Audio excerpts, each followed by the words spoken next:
Let me welcome all the thank you all. Honored to be joining in partnership with the city of Minneapolis under the leadership of my friend Jacob Frey, and the city of St. Paul under the leadership of Mayor Herr, who is also a dear friend of many years.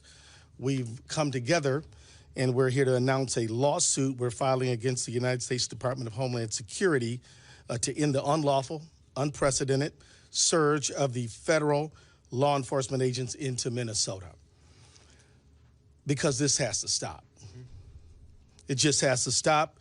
We allege that the obvious targeting of Minnesota for our diversity, for our democracy, and our differences of opinion with the federal government is a violation of the Constitution and of federal law. We allege that the surge's reckless impact on our schools, on our local law enforcement, is a violation of the 10th Amendment and the sovereign laws and powers of the Constitution grants to states. We allege that DHS's use of excessive and lethal force, their warrantless, racist arrests, their targeting of our courts, our churches, houses of worship, and schools are a violation of the Administrative Procedures Act on arbitrary and capricious federal actions. And we ask that the courts will end the surge of thousands of DHS agents into Minnesota. We ask the courts to end the DHS unlawful behavior in our state, the intimidation, the threats, the violence. We ask the courts to end the tactics on our places of worship, our schools, our courts, our marketplaces, our hospitals, and even funeral homes. The deployment of thousands of armed, mass DHS agents to Minnesota has done our state serious harm. This is, in essence, a federal invasion of the Twin Cities and Minnesota, and it must stop. DHS agents have sown chaos and terror across the metropolitan area and in cities across the state of Minnesota. Schools have gone onto lockdown. Entire districts have had to cancel school for tens of thousands of students to ensure safety and offer online education because of the students' and the parents' fear of coming into the school. Local businesses are struggling. Revenues are down. And some retail stores, daycares, and restaurants have actually closed because people are afraid to go out and to do their shopping, whether they're immigrants or whether they are citizens of many generations. This surge has made us less safe. Thousands of poorly trained, aggressive, and armed agents of the state, of the federal government, have rolled into our communities, overwhelmed our local police departments, and law enforcement agencies should be focused on our public safety, but instead, many are dealing with the aftermath of DHS agents' chaos and violence. I want to thank our law enforcement officers for doing a tremendous job under very difficult circumstances. Not the people, but the federal government. Minneapolis police have had to respond to more than 20 ICE-related incidents, like witnesses seeking people being pulled into unmarked vehicles by men en masse, or ICE abandoning vehicles on the street with people detained inside. This is an unlawful commandeering of police resources. In just 2 days, responding to the chaos ICE has cost the city $2 billion in law enforcement and overtime expenses. 2 days. And I wish I could stop there, but I can't, because these poorly trained, aggressive, and armed agents of the federal state have terrorized Minnesota with widespread unlawful conduct. They're making unconstitutional arrests and using excessive force. DHS agents have barged into restaurants asking to access secure areas. And when asked to present a warrant, which is required by law, they respond, "We don't need one." DHS agents have arrested peaceful bystanders. They have fired chemical irritants at people obeying lawful orders while exercising their First Amendment rights. They have even done so at some of our most sensitive places, like Roosevelt High School here in Minneapolis. They have detained law-abiding citizens, leaving them handcuffed for hours just because of the color of their skin, or what they're wearing, or they speak English with an accent. And on January 7th, 2026, a DHS agent shot and killed Renee Nicole Good, leaving her children without a mother and her 6-year-old son without either parent. This has to stop. So let's be clear.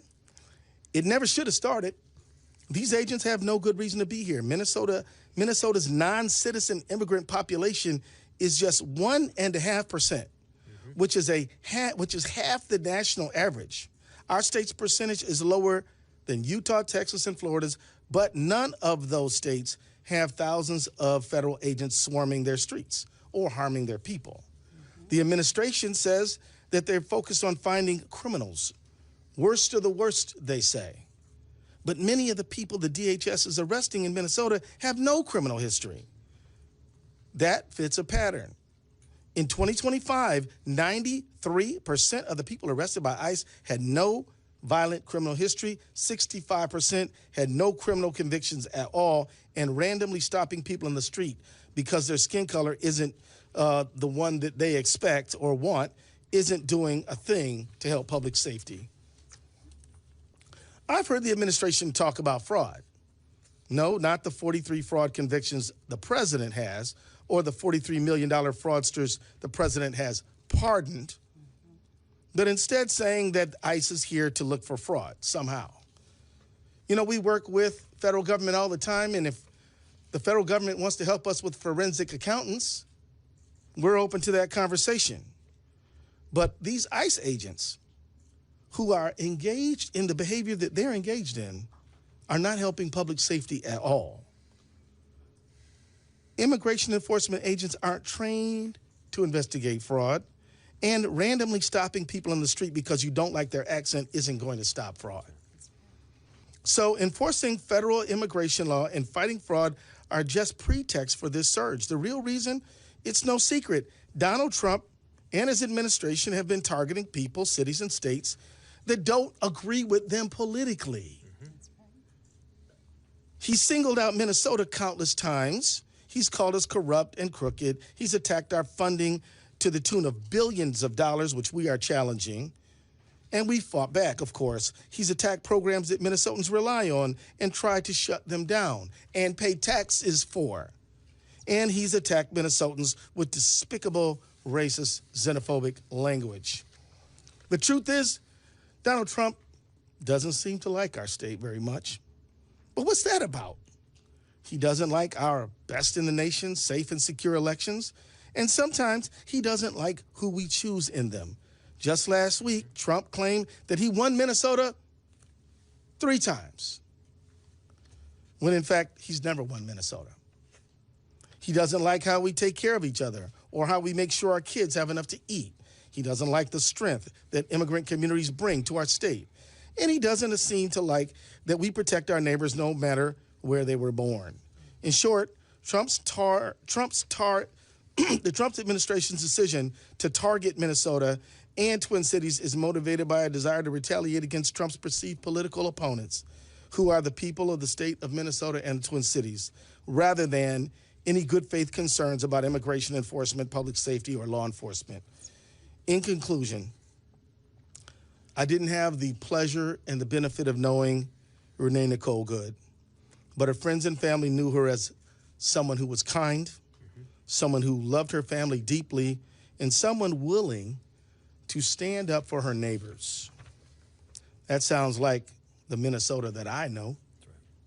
The administration wants to paint false political narratives about us, but we know who we are and we know our rights.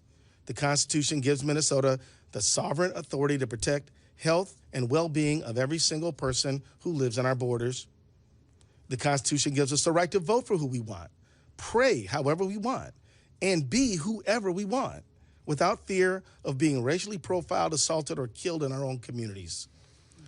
We're going to defend those rights because as much as they like to believe it, DHS is not above the law, and the people of Minnesota are certainly not beneath it. Let me now bring forward my mayor, the mayor where I go home at night and is doing a wonderful job protecting our city, Mayor Jacob Frey.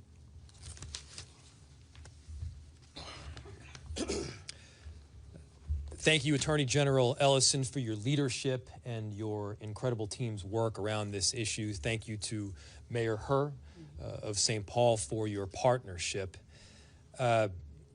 These are not normal times, and so the response that we are asking for from the judicial system and from the courts requires that we file suit at this particular moment.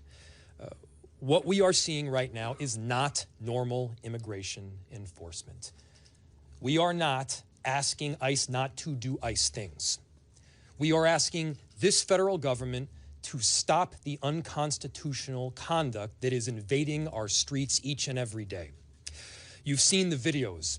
At times, there are as many as 50 agents arresting one person. The scale is wildly disproportionate and has nothing to do with keeping people safe. In Minneapolis, we've done work extensively with the federal government under multiple administrations to keep people in our city safe. We have worked with the DEA, the ATF, the FBI, the Attorney General's office, as well as the U.S. Attorney's office to successfully drive down crime in our city. We've seen the results of that work, but let's be clear. The stated reason of this federal government for bringing in this full invasion of ICE and border control is not safety. If it were safety, there would be other mechanisms to achieve safety.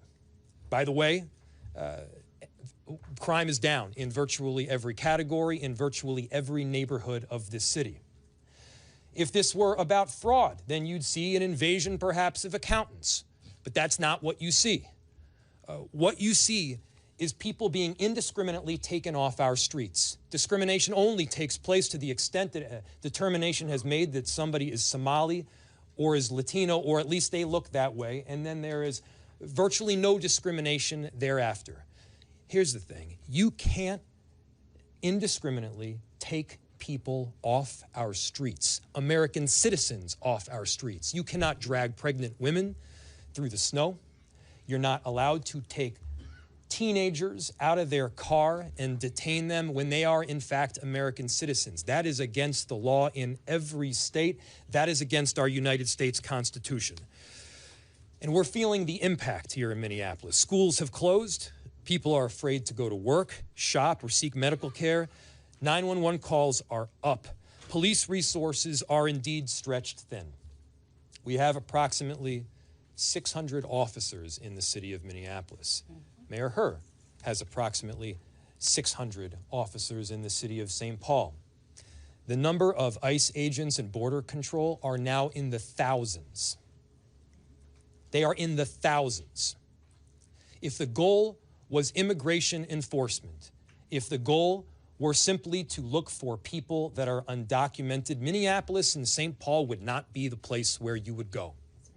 There are countless more people that are undocumented in Florida and Texas and Utah. Why are they in these much smaller cities in the middle of the Midwest? The answer is very clear. It is politics. Florida and Texas and Utah are Republican states. The reason that Minnesota and Minneapolis are being targeted is because you've got a Democratic governor, a Democratic attorney general, and you got Democratic mayors. We are doing everything possible to keep our cities safe through this unprecedented time, and at the same time, we have police officers that are tired. We've seen damage substantially because we're now having to pay a ton of overtime. Millions of dollars of emergency overtime for law enforcement. Emergency operations have been activated across our city and state agencies, pulling focus on daily core services that we, by the way, are tasked with providing. Local police officers are being diverted from the very work that we need to be doing, and small businesses are losing significant revenue, with some worried that they may not survive this at all. People are scared to take their kids into school or daycare, to go into work. They're going to have difficulty paying rent. There is no doubt in my mind the kind of action that the federal government is taking is not just mean-spirited. It's unconstitutional, and every one of us need to be standing up. Let me give you another example. Just last week, a group of our city's public works employees were stopped by ICE agents. 3 of the 4 employees were not white. The ICE agents asked to see the IDs of the 3 non-white employees and didn't even bother to ask the white employee for the identification. Minneapolis is being targeted because we stand up for our neighbors and we welcome immigrants, because we believe in the law. And as I said, frankly, because we are in a blue city in a blue state. Donald Trump should know, as long as federal agents are in our city acting unconstitutionally against our neighbors, we will continue to push back with everything we got. And let me just take a moment to say how grateful I am to the residents of our city and of our state. We are not victims in the city of Minneapolis. We've got heroes that are standing up for each other, that are standing by the neighbors that they love. And one thing that I can tell you for certain is that we aren't backing down. We don't retreat in Minneapolis. We don't back down in Minnesota. We stand up against bullies, and right now, what we are asking for is an intervention from the court to push back on this unconstitutional conduct, pure and simple. I'll now turn it off to Mayor Herr.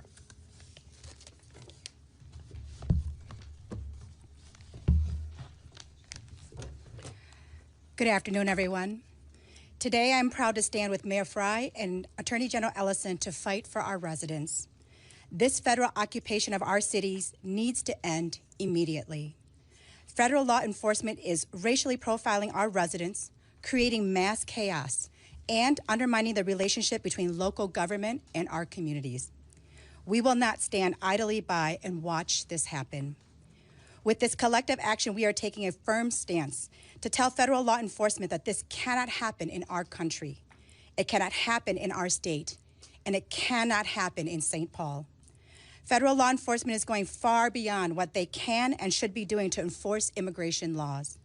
They are endangering our community's safety, straining our resources, and sowing distrust. While we know we can't control federal agents, we will pull every lever we have to fight back in every way that we can. They've come into St. Paul and needlessly invaded our neighborhoods and homes. They're targeting us based on what we look and sound like. Our residents are scared, and as local officials, we have a responsibility to act. I want to thank Attorney General Ellison and Mayor Frey for taking a united stance for the people of Minnesota. And to our immigrant and refugee communities, let me be clear. You are a vital part of our city. You are loved, and you are wanted, and you are important to the fabric of our state. That's right. As a refugee who came to this country, this is the state that welcomed my grandparents here in the late 70s, allowed our family to break the cycle of poverty in one generation, educated us, allowed us to build wealth, and within one generation have a new family members that are educated and a part of this economy and this workforce. That we need to continue to make sure that our state stays that, and that can't happen if ICE continues to run amok of our city and our state. And so we cannot let this federal administration divide us. We need to come together now more than ever.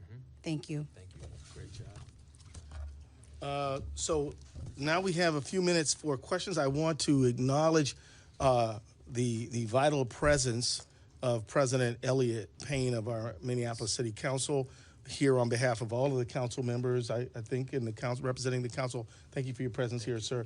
And I also want to say thank you to all of our staff members who've worked so hard to prepare us for this moment. They all are very, very critical to the work that we do every day, and we're grateful to them as well. And they may help us answering some of your questions. We have about 15 minutes for questions, and so I'll select the first person who I see. Tom? Attorney General Ellison, there's been some success in getting the National Guard out of some states with lawsuits like this, but that was over a question of what the role of the National Guard is. It's pretty clear what ICE's role is. Is that going to make this legal challenge more difficult? I don't think so, because ICE, as I think the Mayor Frey said very well, ICE has a statutory responsibility to do a certain job. Where our argument is they are exceeding that dramatically in unconstitutional, unlawful ways violating our First and 10th Amendment rights, our equal sovereignty principle, and provisions of the Administrative Procedures Act. They have to obey the law themselves as they carry forth their statutory duties. We argue they're not doing that. They have to do they have to operate within the law and the Constitution. Yes, sir. A.G. Ellison, A.C. Thompson from PBS Frontline. Thanks for being here. Thank you. Is this litigation aimed at restraining the use of crowd-controlled weapons, less lethal weapons? Our whole crew got pepper sprayed today by federal agents. Are you aiming to do anything about that? Well, one thing I'd like to ask you to do is to make a complaint and make sure people know what happened to you and your crew.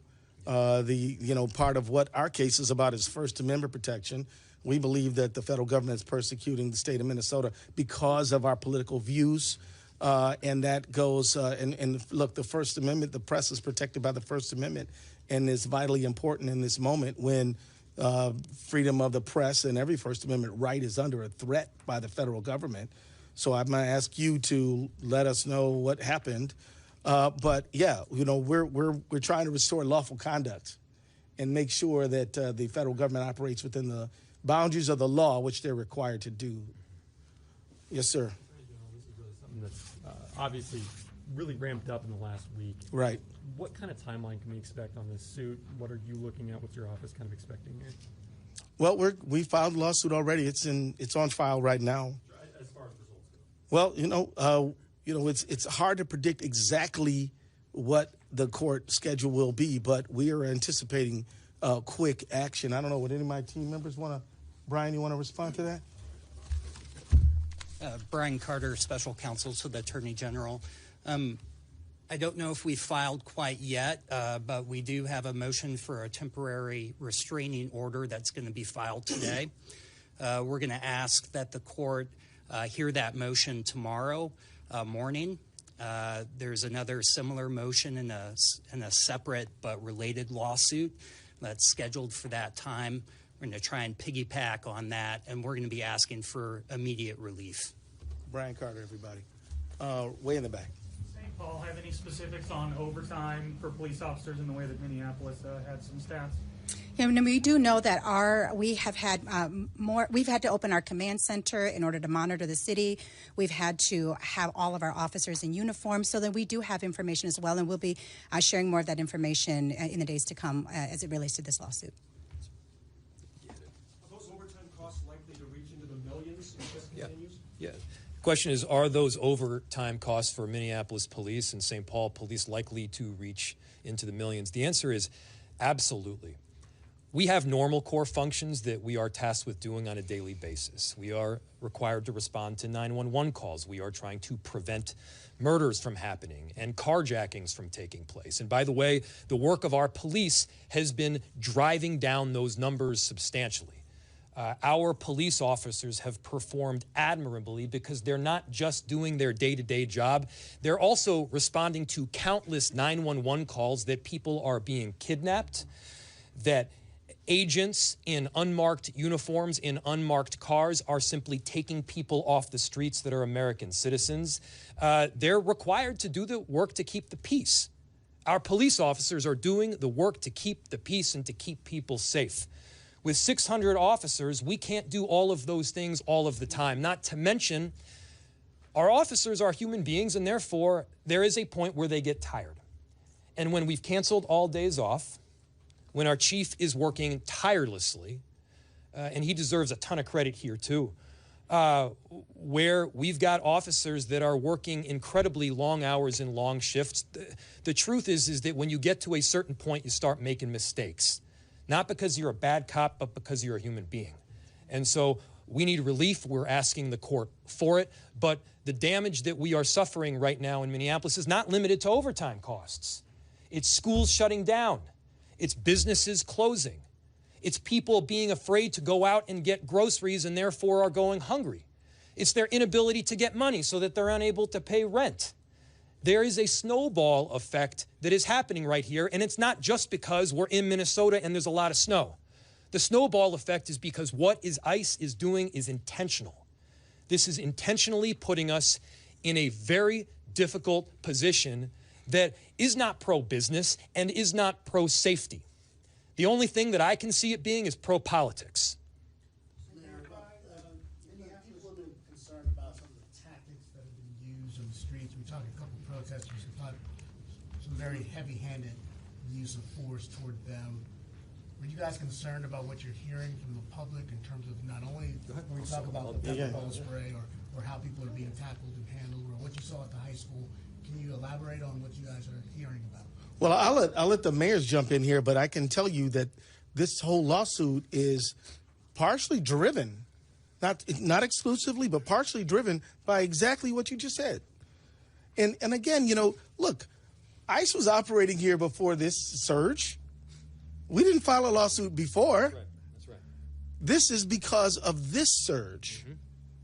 And you know, quite honestly, you know, it is because of the accumulation of so many stories that are just so far out of the range of normal.